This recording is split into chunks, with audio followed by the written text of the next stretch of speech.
New question, the member from Davenport. Thank you, Speaker. Recently, a number of women I know took to social media to share deeply personal stories of sexual harassment and violence with the hashtag #MeToo.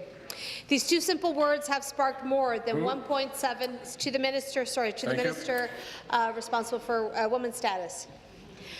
These two simple words have sparked more than 1.7 million tweets in 85 different countries. The sheer volume of these stories exposes just how widespread sexual harassment and sexual assault are in our society. Speaker, we know that if we do not talk about important issues like sexual violence and harassment, we will allow it to go unnoticed.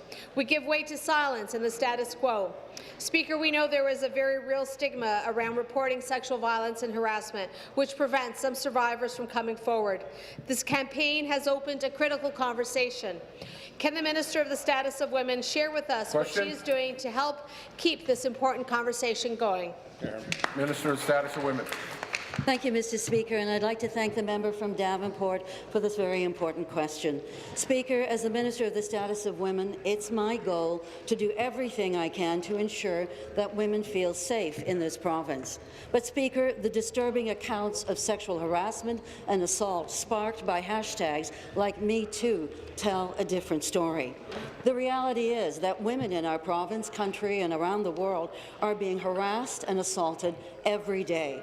And these two simple words have become a rallying call to stand up to gender violence. Speaker, my colleague is right. We must change attitudes on this troubling issue. And I want the women of Ontario to know we are listening. We move forward with our groundbreaking It's Never Okay action plan to stop sexual violence and harassment, to shed light on this serious issue. Answer. And our multimedia award-winning public education campaigns have sparked discussions. More work needs to be done, and this government has a plan. I'll explain more in the supplementary. Thank you. Supplementary.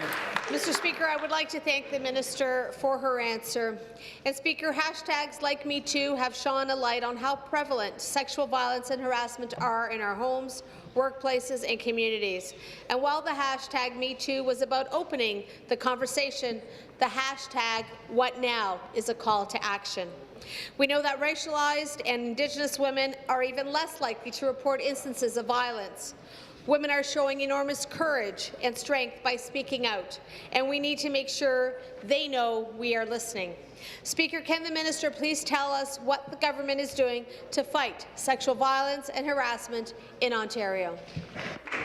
Minister. Speaker, we know that campaigns like #MeToo are exposing serious problems in our society. No question, gender-based violence is far too widespread and has a devastating impact on survivors and their families. And Speaker, that's why we're working hard right now on a gender-based violence strategy that addresses sexual harassment and violence. Our overall gender-based violence strategy will connect work with a sexual violence and harassment action plan, ending violence against Indigenous women, human trafficking initiatives, and update the Domestic Violence Action Plan. The strategy aims to stop domestic violence, improve supports to survivors, and strengthen the justice system's response. Speaker, my ministry, along with the Ministry of Community and Social Services, held engagement sessions with the help of trauma counsellors to hear directly from those with experience of gender-based violence. We listened to survivors and experts, use their voices to inform the strategy, and are releasing it. Our next steps towards ending gender-based violence will be included in our plan.